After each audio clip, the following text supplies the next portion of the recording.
kekerasan seksual di lingkungan pendidikan di Indonesia, terutama di lingkungan kampus. Nah, yang pertama ini adalah perundungan atau bully.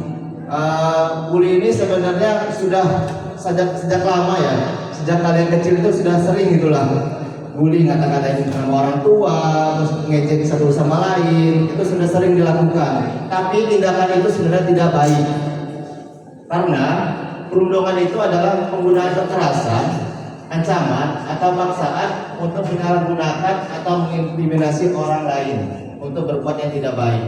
Jadi bully ini termasuk tindakan yang tidak baik, terutama untuk mahasiswa, karena itu akan memberikan dampak negatif terhadap korban. Selanjutnya, apa saja jenis dari bully? Itu banyak. Yang pertama itu secara fisik, itu memukul, menampar dan lain-lain. Ada secara non fisik, itu bisa mengancam, mempermalukan. Terus ada secara cyber. Ini yang saat proses digitalisasi cyber masih banyak kita lihat di Instagram, di TikTok atau apa, hujatan mengenai komenan negatif. Nah, itu termasuk bully, karena kita mengintimidasi orang atau mengkomen orang secara negatif. Itu termasuk dalam pembulian secara cyber. Terus bisa juga secara non verbal dan secara verbal. Selanjutnya.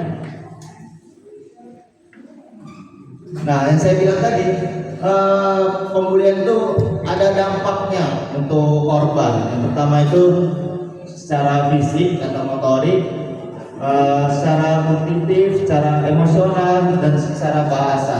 Nah, biasanya korban itu kalau dibully biasanya jadi merenung, terus nggak berani untuk keluar. Nah, itu dampaknya. Makanya bully itu dilarang istilahnya, karena dia berdampak negatif terhadap korban. Selanjutnya. Nah, apa aja upaya pencegahannya? Yang pertama itu bisa ikut serta dalam pencegahan bully, terus bisa juga membantu teman yang menjadi korban. Jadi kalau korban ada pelaku bully, itu jangan didukung, tapi diingatkan kawannya untuk pelakunya, diingatkan dan dilindungi korbannya, bukan kita malah ikut terjun membulinya. Terus selanjutnya ada merangkul teman yang menjadi bully bersama stop bully. Yang pertama yang pasti harus ada efek jerak terhadap pelaku pembuli. Selanjutnya. Nah, yang saat ini yang sedang marak yaitu adalah kekerasan seksual yang terjadi di lingkungan pendidikan, terutama di kampus. Nah, jadi kekerasan seksual ini adalah macam bentuk perilaku yang mengarah pada seksualitas yang dilakukan secara sepihak atau tanpa persetujuan korban. Nah, jadi ini yang sering terjadi di lingkungan pendidikan, terutama di perguruan tinggi, itu marak saat ini, dan kita harus sama-sama mencegah itu terjadi sehingga tidak terjadi adanya kekerasan seksual di lingkungan pendidikan, khususnya di Universitas Satu Nusa Bangku. Kayak cowok-cowok nih kan, yang sering nih, cantik gitu kan, sweet kan. Nah, itu sebenarnya termasuk dalam jenis kekerasan seksual. Next. Terus selanjutnya ada ciri satu. Selanjutnya ada menatap korban dengan nuansa seksual. Nah, ini nih yang bahaya ini sebenarnya. Ya, laki-laki itu ya dikurangi ya, dihilangkan. Terus yang selanjutnya ada menyebarkan informasi terkait tubuh atau data pribadi korban yang bernuansa seksual tanpa persetujuan. Nah, ini juga nih bahaya. Kita misalkan mengambil foto tanpa sengaja, tanpa konfirmasi atau tanpa persetujuan, itu termasuk kekerasan seksual karena kita mengambil secara sepihak.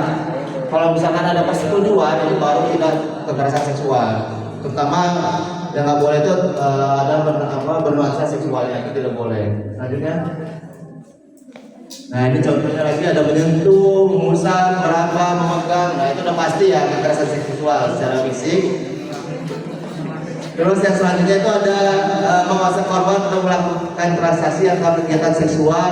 Nah, ini yang sering terjadi yang sering tahun lalu ya kalau nggak salah viral ya mengenai ini di universitas lain ya, saya nggak usah saya sebutkan universitas mana. Ini sering terjadi antara dosen sama mahasiswa yang tahun lalu ya, yang viral. Nah makanya itu kita sebagai mahasiswa kita harus peka terhadap itu. Kita kalau misalkan teman kita menjadi korban, kita bantu, jangan kita pressure, malah dia akan menjadi lemah istilahnya. Selanjutnya, nah hal apa saja yang bisa dilakukan mahasiswa apabila terjadi kekerasan seksual di lingkungan kampus? Yang pertama, jika terdapat korban yang bercerita tentang pengalaman kekerasan seksual yang dialami, itu didengarkan, bukan malah menjudge. Seringkali kita ini misalkan ada teman yang mau bercerita, kita judge, bukan malah mendengarkan. Seharusnya kita dengarin dulu, karena namanya korban itu butuh tempat untuk cerita. Kalau kita dari awal sudah menjudge, dia tidak akan mau cerita. Jadi kita sebagai teman, kalau misalkan teman kita terkena kekerasan seksual, kita dengarkan dulu cerita dari teman kita itu sebagai korban. Kita dengarkan apa keluhan dan apa yang dialami dari teman kita yang terjadi kekerasan seksual. Yang kedua, mencari tahu mekanisme penanganan kekerasan seksual melalui satuan tugas PPKS di perguruan tinggi. Nah, jadi saat kalian sudah mendengarkan cerita dari teman kalian dari korban, nah kalian cari tahu di kampus ini ada nggak satgas PPKS-nya. Nah, kalau di Universitas Nusa Lampung itu ada satgasnya. Untuk ketuanya itu diketuai oleh Polusi sebagai ketua satgas PPKS, saya sebagai anggota dari satgas PPKS. Habis itu selanjutnya apa? Dampingi atau temani korban saat hendak melakukan laporan. Nah, jadi saat kalian sudah menemukan mekanisme penanganannya, kalian dampingi korbannya, teman kalian dampingi untuk laporan, karena biasanya korban itu takut untuk melapor karena biasanya dia mencari kepercayaan sampai bisa dipercaya istilahnya. Kalau kalian sudah dipercaya untuk bercerita, berarti teman kalian itu sudah percaya ke kalian. Nah, kalian bantu untuk mendampingi untuk melapor ke Satgas PPKS, karena biasanya kalau dia sendiri dia takut bercerita. Selanjutnya, hormati setiap langkah dan keputusan korban untuk menyelesaikan kasusnya. Terus yang selanjutnya adalah ikut memantau penanganan kekerasan seksual yang dilakukan oleh Satgas PPKS. Nah, jadi sudah melapor, kalian tetap memantau bagaimana keputusan dari Satgas PPKS terhadap permasalahan di kekerasan seksual yang terjadi di sini misalnya. Nah, untuk di Universitas Nusa Lampung saya yakin tidak ada kekerasan seksual yang ada di sini, dan kita tetap menjaga terus agar menghapus namanya kekerasan seksual di lingkungan kampus, terutama di Universitas Nusa Lampung. Next, Pak. Nah, mungkin itu saja sebenarnya penyampaian dari saya. Sebelum saya tutup, biar semangat.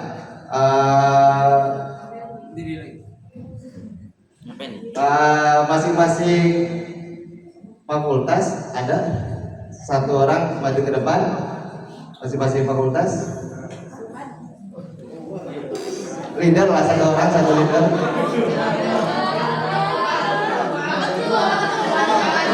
Maju foto.